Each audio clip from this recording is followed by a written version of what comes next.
We've talked a lot so far about how to create link wheels, how to get them ranking, but one of the big issues that I want to address in this video is the fact that many people complain that their link wheel properties get deleted. So they spend ages creating a Web 2.0 site and then it gets removed. Now, you're creating these sites on somebody else's property. Effectively, you're going to somebody else's house and you're sticking a poster up on the wall. Now, some of these sites are more militant than others. Some of them are very anti-internet marketers, and obviously they want to look after their visitors, they want to provide value to their visitors, and they're not there solely to help you make money and boost your sites up the search engine rankings. They're there to provide a service to people, and we are basically, as internet marketers, taking advantage of their generosity in order to make money ourselves.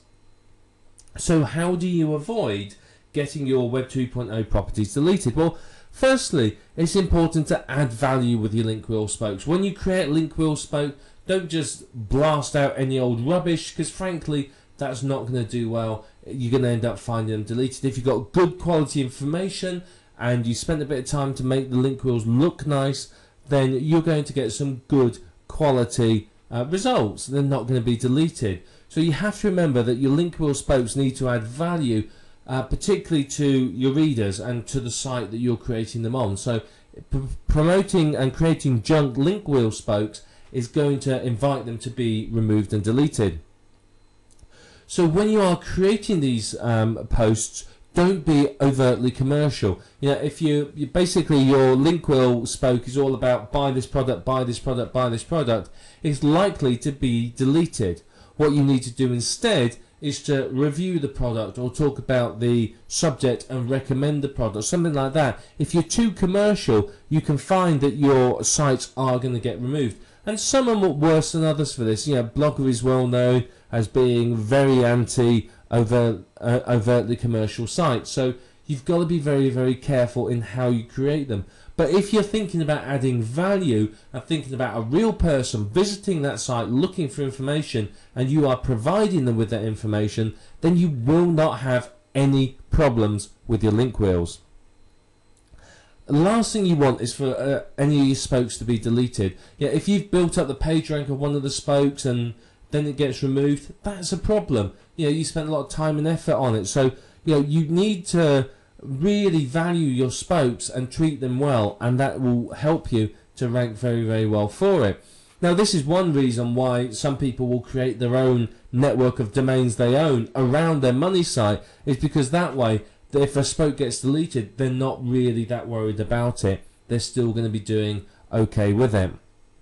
But basically, the whole aim of this exercise, if you like, is to avoid leaving any footprints. You do not want to leave footprints that say this is a link wheel. You've got to remember the search engines are smart. Google in particular employs people with brains the size of planets. You know, they are smart. They know what we're doing.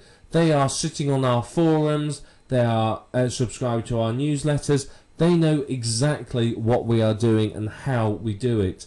And you know, they're going to let some of it slide, but you know, the search engines are there to provide accurate search results to the people that use them. If they don't do that, then they will lose their position as a search engine. People won't use it. It's happened in the past. Many years ago, Yahoo were the #1 search engine. Their results weren't very good, and AltaVista came along. Their results were better. Everyone moved to AltaVista. Then Google came on the scene. Their results were even better. AltaVista is, you know, died and forgotten as far as many people are concerned nowadays. But for a time, AltaVista was the search engine of choice.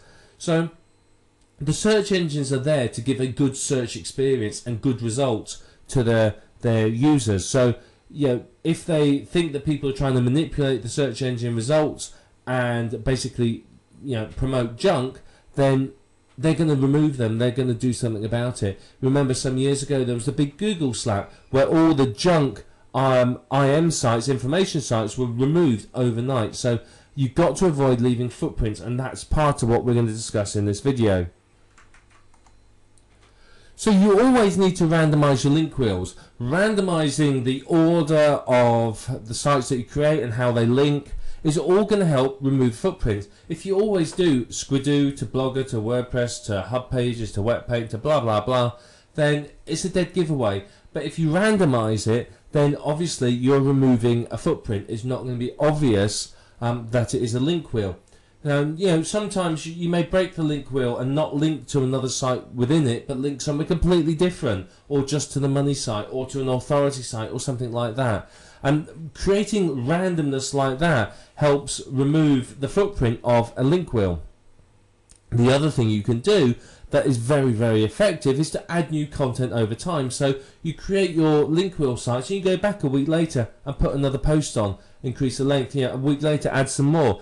Because most sites within the link wheel only have a single post on. So by creating it with 2 posts and then adding more over time, instantly you're stepping away from the whole I'm a link wheel thing, and it's looking more and more natural, and that's what you're after. You want your sites to look like they are naturally created by a real person in order to share information, rather than something that has been created solely to promote your money site. Now, one thing you can do that I find to be highly effective is use different names and email addresses. Go to Yahoo, Gmail, wherever it might be, create multiple email addresses and then use different names. And if you do that, then obviously that again removes the footprint.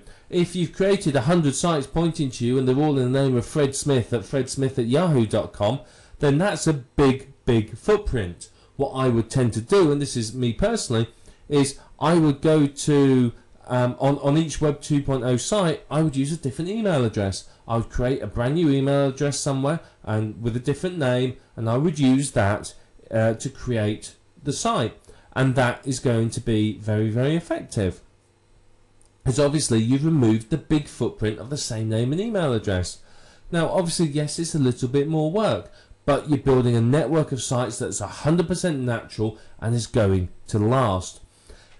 Now, there is automated software on the market that will create the link wheel for you. However, I've tried 3 different pieces of software now, and honestly, they're all problematical. They really, really are. The trouble is creating a link wheel is a complex process, and much of the software relies on scripting. So it relies on being able to go to the site, and the software knows that if it clicks here, it goes to the next page. If it fills in this information here, it does the other, So it all relies on the page looking the same. Now, obviously, the Web 2.0 sites realize that people are creating automated software. So what they do is every now and then they'll just move a checkbox or a button or something else, and then you'll find that your software doesn't work. I've used a few pieces of software, and honestly, I'm not happy with any of them. They've been notoriously unreliable and flaky, basically, is the only way I can say it. And I think that's because of the complexity of the software and what it's trying to do. But there is automated software out there that you can look at and you can try to use. Some of it's better than the others, but ultimately at the end of the day, nothing is going to beat manually creating automated your own sites yourself. Automated software, yeah, it's going to be okay, but it's not going to really replace the effectiveness of manual creation. Now, if you're creating many of these sites, if you're going to create 10 sites on Squidoo in a day, you may want to use some sort of proxy in order to disguise your IP address. If Squidoo sees somebody from one IP address creating lots and lots of sites, then obviously that's going to raise a big red flag for them.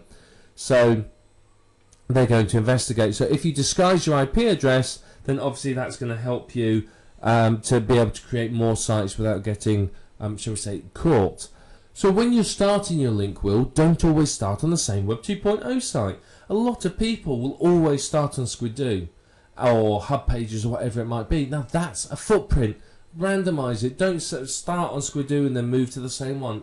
Pick a different site at random. You've got a big list of Web 2.0 properties, just pick one. Doesn't matter where you start, you'll work your way through them all.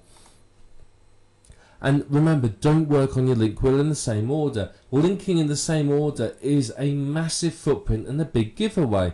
If they keep seeing these networks of sites cropping up that always link from a certain way and then through to a money site, you're going to lose out. So randomize everything about how you create your sites. The more you randomize it, the better it's going to be for you, because there is not going to be any footprint and it's going to look 100% natural. And finally, what you can do is occasionally link to other external sites.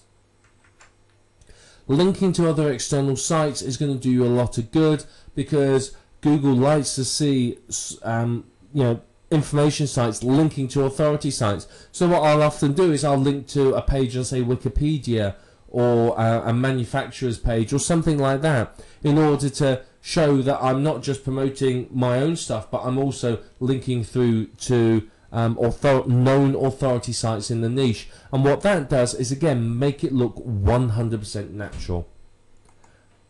And finally, 70% of your links need to be your main keyword and 30% your other keywords. Again, this is randomizing it and making it all look very, very natural. So the links between your link wheel spokes and through to your money site, 70% of them your main keyword and 30% other keywords.